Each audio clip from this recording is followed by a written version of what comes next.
Shalom, saudara yang kasih Tuhan, kita berjumpa kembali di small group kita pekan ini. Apa kabarnya? Halo, apa kabarnya? Semuanya baik, amin. Sehat semua, amin.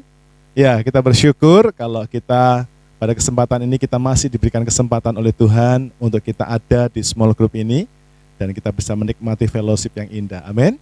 Mari sebelum kita akan mulai, kita akan bersatu hati, kita akan berdoa. Mari kita berdoa. Terima kasih Tuhan buat kemurahan yang Kau berikan buat kami, sehingga pada kesempatan ini kami boleh ada bersama-sama di small group ini. Kami percaya ketika 2-3 orang berkumpul dalam satu small group, di situ Engkau hadir. Dan kami sangat yakin bahwa pada kesempatan ini Engkau pun hadir bersama-sama dengan kami. Sebab itu, pimpin kami, berkati kami, hadirkan di tengah-tengah kami pewahyuan yang baru. Sehingga setiap kami boleh menerima sesuatu yang baru, kami dapat pahami, kami dapat mengerti, kemudian kami boleh lakukan dalam kehidupan kami. Dalam nama Tuhan Yesus, kami siap memulai small group ini. Haleluya. Amin. Puji Tuhan. Saudara yang kasih Tuhan, pada kesempatan ini kita masih berada di bagian pelajaran kita, seri prinsip menabur. Kalau minggu yang lalu kita sudah belajar bersama-sama menabur dalam kesepakatan, maka pekan ini kita akan bersama-sama menabur dalam roh. Jadi tema kita pada kesempatan ini adalah menabur dalam roh. Mari kita ucapkan bersama-sama menabur dalam roh. 2, 3. Menabur dalam roh. Kita membuka super ayat small group kita yang terambil dari Galatia pasal yang ke-6. Kita membaca secara khusus terlebih dahulu ayat 7 dan ayat yang ke-8. Mari kita akan baca bersama-sama firman Tuhan ini. Galatia pasal yang ke-6, ayat yang ke-7 dan ayat yang ke-8. Mari sama-sama kita membacanya dengan suara yang keras. 2, 3. Jangan sesat. Allah tidak membiarkan dirinya dipermainkan. Karena apa yang ditabur orang, itu juga yang akan dituainya. Sebab barang siapa menabur dalam dagingnya, ia akan menuai dalam kebinasaan dari dagingnya. Tetapi barang siapa menabur dalam roh, ia akan menuai hidup yang kekal dari roh itu. Amin. Nah, saudaraku yang dikasih oleh Tuhan, pelajaran kita hari ini adalah menabur dalam roh. Sekali lagi katakan, menabur dalam roh. 2, 3. Menabur dalam roh. Nah, saudaraku, rupanya prinsip menabur itu ada 2 macam. Ada 2 prinsip yang mendasari mengapa kita bisa menabur. Yang pertama, menabur dalam daging. Ya, atau dengan kata lain, kata menabur dalam daging ini adalah menabur menuruti keinginan daging atau kemauan daging kita.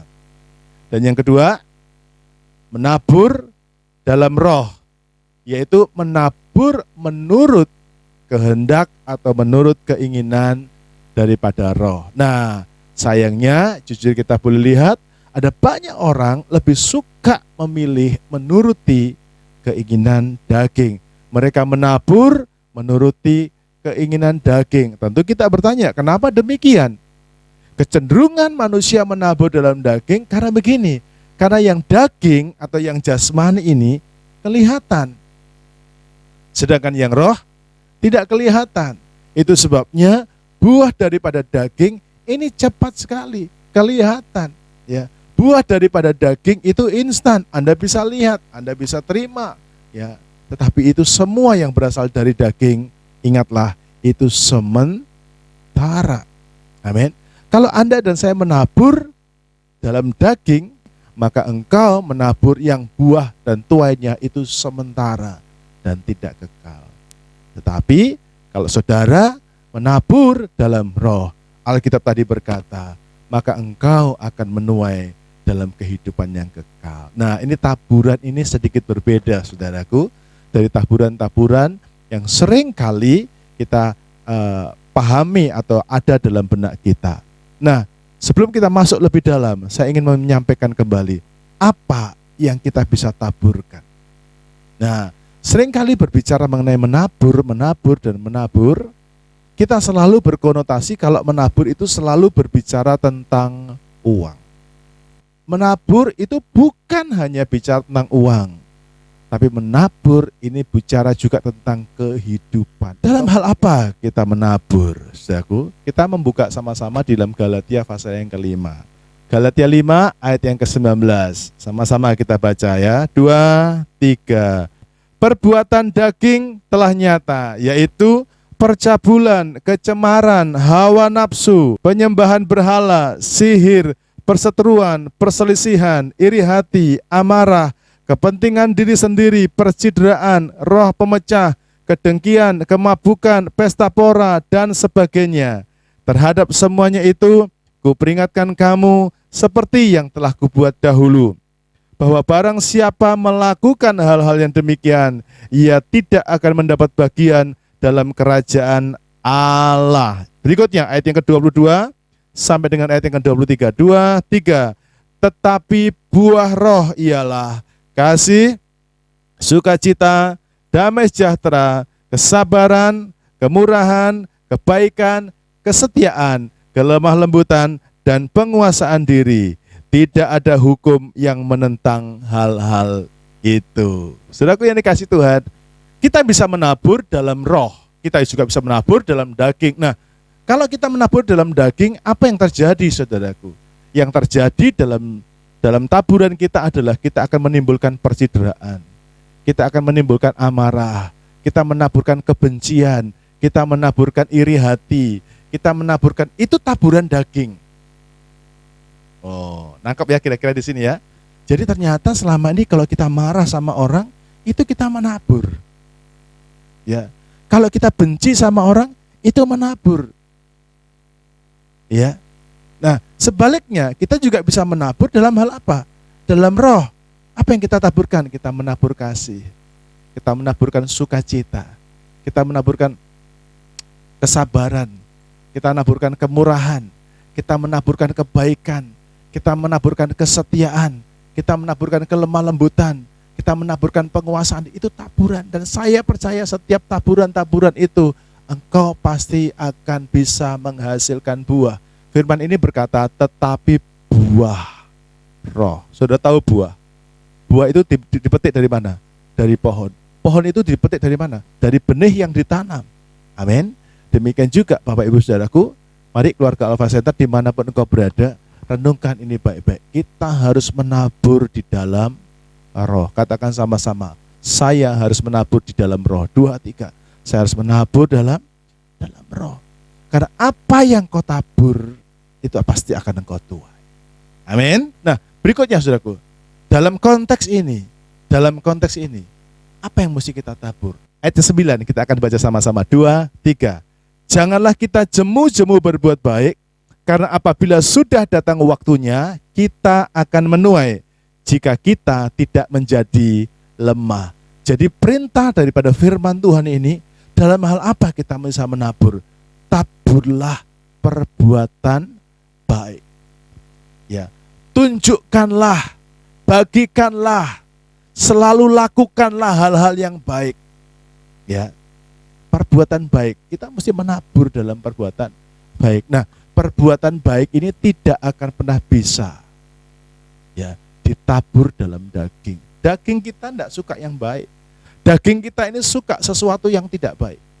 Daging kita ini suka sesuatu yang duniawi, egois, mementingkan dirinya sendiri, itu daging. Tapi roh lain, dia suka berbuat baik. Amin. Itu sebabnya pesan daripada firman Tuhan hari ini, menaburlah dalam roh. Nah, bentuknya apa? Bentuknya adalah berbuat baik. Nah, sekarang pertanyaan ketiga, kepada siapa kita harus berbuat baik? Dalam ayat yang ke-10, mari kita sama-sama baca kembali. Ayat 10, 2, 3. Karena itu, selama masih ada kesempatan bagi kita, marilah kita berbuat baik, perhatikan, kepada semua orang. Berikutnya, tetapi, perhatikan, terutama kepada siapa? Kawan-kawan kita seiman. Jadi kepada siapa kita mesti berbuat baik? Yang pertama, kita mesti ingat goalnya secara general, secara umum, kita mesti menabur kepada semua orang. Tapi yang terutama, kita harus menabur berbuat baik kepada siapa? Saudara-saudara seiman. Amin. Amin. Nah, Bapak Ibu Saudara, ada banyak orang yang tidak mengerti bahwa prinsip menabur ini sangat menguntungkan kita. Tentu di ending daripada pelajaran ini, kita akan bertanya bersama-sama, mengapa kita mesti menabur dalam roh? Kita kembali kepada ayat yang kita sudah baca tadi di awal, yaitu kita membaca di ayat yang ke-8. Mari sama-sama kita baca ayat yang ke-8. 2, 3. Sebab barang siapa menabur dalam dagingnya, perhatikan, ia akan menuai kebinasaan dari dagingnya. Tetapi barang siapa menabur dalam roh, ia akan menuai hidup yang kekal dari roh itu. Amin. Kita harus menabur dalam roh, karena taburan kita, taburan yang berasal atau dalam tuntunan roh, itu akan membawa kita kepada hidup yang kekal. Kalau saudara turuti daging, kalau saudara selalu menabur dalam daging, maka engkau akan menuai kebinasaan. Jadi menabur itu ada kaitannya tentang hidup yang kekal. Renungkan bersama-sama, karena kita harus menabur. Karena ketika kita menabur dalam roh, kita akan menuai hidup yang kekal dari taburan yang kita buat sesuai dengan tuntunan roh. Kiranya pelajaran jadi berkat buat kita semuanya. Mari bersatu hati kita berdoa. Terima kasih Tuhan, hamba-Mu boleh berhenti berbicara. Kini saatnya Roh Kudus untuk meneguhkan. Roh Kudus berbicara kepada setiap kami, supaya setiap kami belajar untuk menabur di dalam roh.